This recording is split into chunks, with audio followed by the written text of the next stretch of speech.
भक्त जनों, पहले प्रदोष व्रत विधि सुनते हैं। ब्रह्म मुहूर्त में उठकर नृत्य कर्मों से निवृत्त होकर भगवान शंकर का स्मरण करे, निराहार रहे। संध्या काल सूर्यास्त से 1 घंटा पूर्व स्नादि कर्मों से निवृत्त हो सफ़ेद वस्तु धारण करे। पूजन स्थल को स्वच्छ जल और गाय के गोबर से लीप कर मंडप को भली भांति सजाकर 5 रंगों को मिलाकर पद्म पुष्प की आकृति बनाकर कुशा के आसन पर उत्तर पूर्व दिशा की और मुख करके बैठ जाए और शंकर भगवान का पूजन करे। ओम नमः शिवाय इस 5 अक्षर मंत्र का जप करते हुए जल चढ़ावे और ऋतु फल अर्पित करे। जल चढ़ाते समय इस बात का विशेष ध्यान रखें कि जल धारा टूटे नहीं। इसी प्रकार मंत्र का जप लयबद्ध होना चाहिए।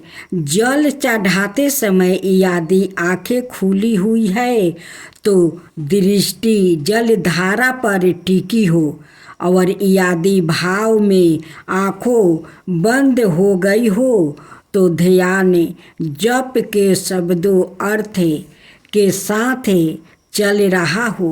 यदि मंत्र के उच्चारण में गूंज पैदा कर सके अर्थात मंत्र यदि 8 कंठ और नाभि प्रदेश से मणिवत रूप से उठे तो यह और प्रभावी होगा। तो बोलो उमा शंकर भगवान की जय, माता पार्वती की जय। रविवार का दिन यह व्रत आने के कारण इसे रवि प्रदोष व्रत कहा जाता है। प्रदोष व्रत हर महीना का दोनों पक्ष की त्रयोदशी तिथि को रखा जाता है। एक समय सबर प्राणियों का हितार्थ परम पवन भगीरथ के तट पर ऋषि समाज द्वारा विशाल गोष्ठी का आयोजन किया गया। इस सभा में व्यास जी के परम शिष्य पुराण बेचता सूत जी महाराज हरि कीर्तन करते हुए पधारे। सूत जी को आते हुए देखकर सैनिकादि 88,000 ऋषियों मुनियों ने खड़े होकर दंडवत प्रणाम किया। महाज्ञानी सूत जी ने भक्ति भाव से ऋषियों को हृदय से लगाया और आशीर्वाद दिया। विधन ऋषिगण और सब शिष्य आसनों पर विराजमान हो गए। सैनिकादि ऋषि ने पूछा, हे पूज्य वर महामत, कृपया यह बताने का कष्ट करे कि मंगल प्रद कष्ट निवारक यह व्रत सबसे पहले किसने किया और उसे क्या फल प्राप्ति हुआ। श्री सूत जी बोले, आप सभी शिव का परम भक्त है। आपकी भक्ति को देखकर मैं व्रती मनुष्यों की कथा कहता हूँ, ध्यान से सुनो। रवि प्रदोष व्रत की कथा के अनुसार एक गांव में अति दीन ब्राह्मण निवास करता था। उसकी साध्वी स्त्री प्रदोष व्रत किया करती थी। उसे एक ही पुत्र रतन था। एक समय की बात है, वो पुत्र गंगा स्नान करने के लिए गया। दुर्भाग्यवश मार्ग में चोर ने उसे घेर लिया और वो कहने लगे कि हम तुम्हें मारेंगे नहीं तो तुम अपने पिता का गुप्त धन के बारे में हमें बतला दो।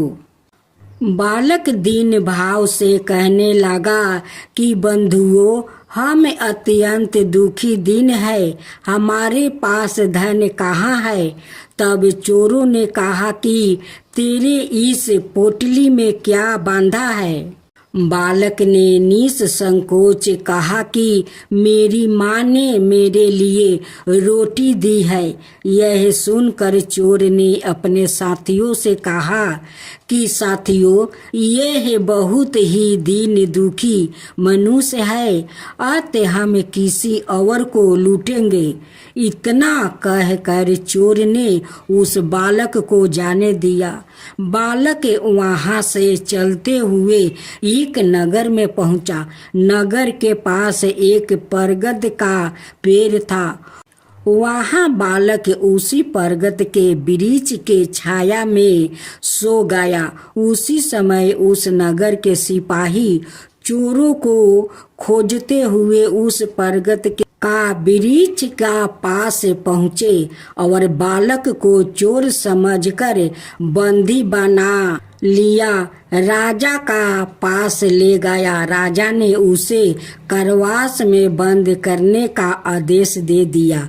ब्राह्मणी का लड़का जब घर नहीं लौटा तब उसे अपने पुत्रा की बड़ी चिंता हुई। अगले दिन प्रदोष व्रत था। ब्राह्मणी ने प्रदोष व्रत किया और भगवान शंकर से मन ही मन अपने पुत्रा की कुशलता की प्रार्थना करने लगी। भगवान शंकर ने उस ब्राह्मणी की प्रार्थना स्वीकार कर लिया।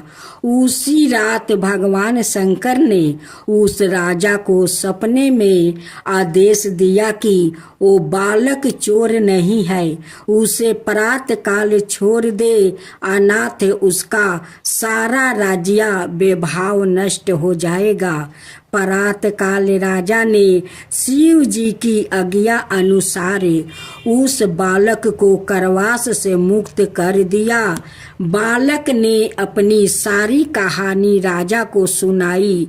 सारा वृत्तांत सुनकर राजा ने अपने सिपाहियों को उस बालक का घर भेजा और उसके माता पिता को राज दरबार में बुलाया गया।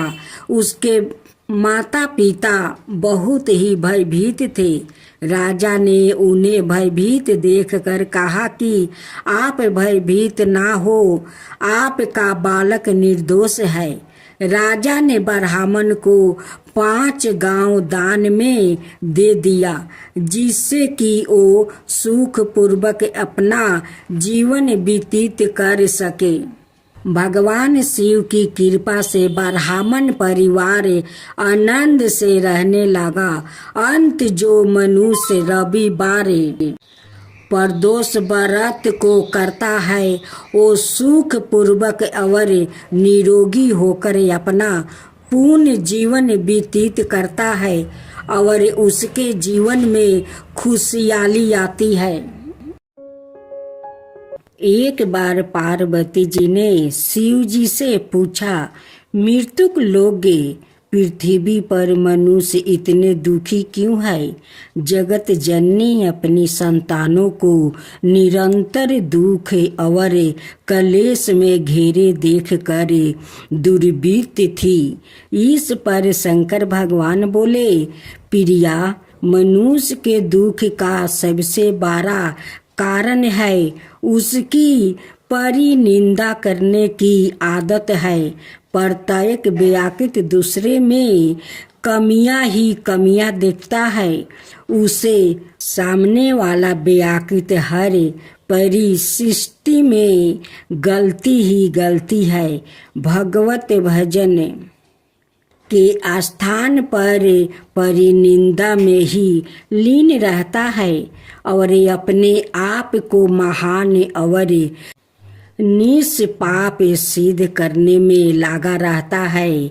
इस बात को सुनकर पार्वती जी कुछ बोली तो नहीं, पर सहमत भी नहीं हुई। भोलेनाथ उनकी शंका को समझ गए।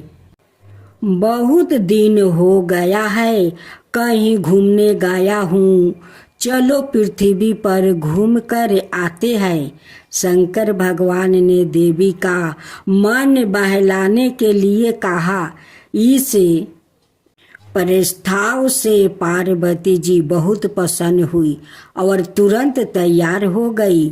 पति के साथ घूमने जाने का अवसर था, इसलिए उन्होंने सुंदर सुंदर वस्तु पहने, खूब श्रृंगार किया और लवण्यमयी तरुणी के रूप में शिव जी के समीप आई। पर यह क्या, शंकर भगवान जैसे थे, जहाँ थे वही वैसे ही बैठे हुए थे। पार्वती जी थोड़ा नाराज होकर बोली, क्यों, क्या चलना नहीं है?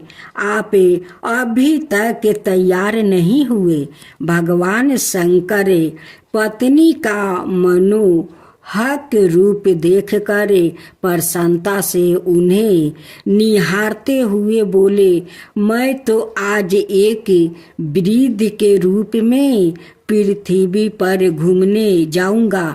यह बात पार्वती जी को पसंद तो नहीं आई, पर पति के साथ घूमने जाने के उत्साह में उन्होंने कोई बहस भी नहीं की और शिव जी की सवारी नंदी बैल को चलने का आदेश दे दिया। शिव जी, पार्वती और नंदी पृथ्वी पर एक वृद्ध पुरुष, तरुणी, सुंदर स्त्री और बैलों की सवारी के रूप में विचरण करने लगे। जब वो सब पहले गांव के समीप पहुँचे तो कुछ लोगों की नज़र उन पर पड़ी। वो लोग उन्हें देखकर हंसने लगे। एक व्याकुल दूसरे से बोला, वह क्या जोड़ी है? दूसरा आगे बढ़कर बोला, और उस पर से अकल तो देखो, सवारी साथ में है फिर भी दोनों पैदल चल रहे हैं। इस तरह से कई प्रकार से उपवास करते हुए उन्होंने इन तीनों का आगे बढ़ना लगभग मुश्किल कर दिया और उनका मजाक उड़ाते हुए झुंड बनाकर उनके पीछे पीछे चलने लगे। उस झुंड ने अगले गांव तक उनका पीछा किया। अगले गांव में प्रवेश करने से पहले पार्वती जी ने शिव जी से कहा, लोग मजाक उड़ा रहे हैं, ऐसा करते हैं आप नंदी पर बैठ जाइए और मैं पैदल आपके साथ चलती हूँ। जैसी तुम्हारी इच्छा कल्याणी। मध्य मध्य मुस्कुराते हुए भोले शंकर अपनी भारी भार काम देही के साथ किसी तरह नंदी पर विराजमान हुआ। पर यह क्या, पिछले गांव जैसा ही स्वागत इस गांव में भी उनका हुआ। लोगों तरह तरह के ताने वृद्ध के रूप में भोला बाबा को देखने लगे। आपस में लोग बातें बनाने लगे, कैसा बूढ़ा है, कोमल सुकुमार स्त्री पैदल चल रही है और आप आराम से सवारी कर रहे हैं। कलयुग है भाई, कलयुग है। मन चलो ना तो देवी का चलना ही दूबर कर दिया। किसी तरह भीड़ से बचते बचते यह तीनों गिरते पड़ते गांव के बाहर पहुँचे। अब की बारी देवी की थी। सवारी करने की पार्वती जी तरुण स्त्री के रूप में बैल पर जा बैठी और वृद्धा पति के रूप में भोले बाबा साथ साथ चलने लगे। अगले गांव के कुएं पर स्त्रियां पानी भर रही थी। उन्होंने जब इस विचित्र जोड़ी को देखा तो तरह तरह के मुंह बनाकर इनकी तरफ इशारा करते हुए हंसने लगी, तरह तरह के उल्लेहन देने लगी। तरुण स्त्री की और उंगली दिखाते हुए एक ने कहा, अरे तुझे लाज नहीं आती? बूढ़ा पति पैदल चल रहा है और तू रानी बनी सवारी कर रही है। दूसरी ने बात आगे बढ़ाते हुए कहा, आजकल की बहू बेटियों तो सारी लाज शर्म घोल कर पी गई है। तीसरी ने अपने जबाने के गुण गान कहना शुरू कर दिया। इन सब की बक बक झक झक की परवाह ना करते हुए यह तीनों आगे बढ़ते रहे। माँ अपनी संतानों को व्यवहार से बहुत लज्जित महसूस कर रही थी, पर अब भी अपनी हार मानने को तैयार नहीं थी। अंतर्यामी भगवान सब कुछ जानते हुए अनजान बनने का नाटक करते हुए बोले, प्रिया, ऐसा करते हैं कि मैं नंदी को अपने कंधे पर उठा लेता हूँ, तब किसी को कुछ बोलने का अवसर नहीं मिलेगा। पार्वती जी कुछ जवाब देती है। इससे पहले ही शिव जी ने नंदी को अपने कंधे पर उठा लिया और चलने लगे। संतानों के व्यवहार से पहले से ही दुखी देवी पति के कष्ट से और भी अधिक लज्जित महसूस करने लगी। लेकिन यह क्या हुआ, वो अगले गांव के पास से गुजरे तो उस गांव के वासियों ने तो जैसे सारी मर्यादों ही तोड़ दिया। लोग अनाप शनाप बोलते हुए, उछल कूद मचाते हुए उन्हें परेशान करने लगे। आप शब्दों और भीड़ का उपद्रव अपनी चरम सीमा पर था। इस सब को झेलते हुए किसी तरह वो अपने को बचाते हुए गांव की सीमा से बाहर आए।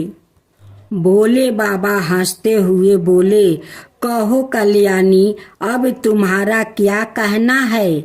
अपने देवता के सामने अपनी अभद्रा संतान के क्रियाकल्पों से देवी बहुत शर्मिंदा महसूस कर रही थी। खिसिया कर मुस्कुराते हुए उन्होंने कहा, आप ही सही है भगवान। मनुष्य अपने कर्मों की वजह से ही दुखी है और नरक जैसा जीवन जीने को मजबूर है। अब कभी भी पर निंदा या किसी का उपवास उड़ाने से पहले रुके, जरा सोचे। कहीं सामने वाले को रूप में हमारे आराध्या हमारी परीक्षा लेने के लिए तो नहीं खड़े हैं।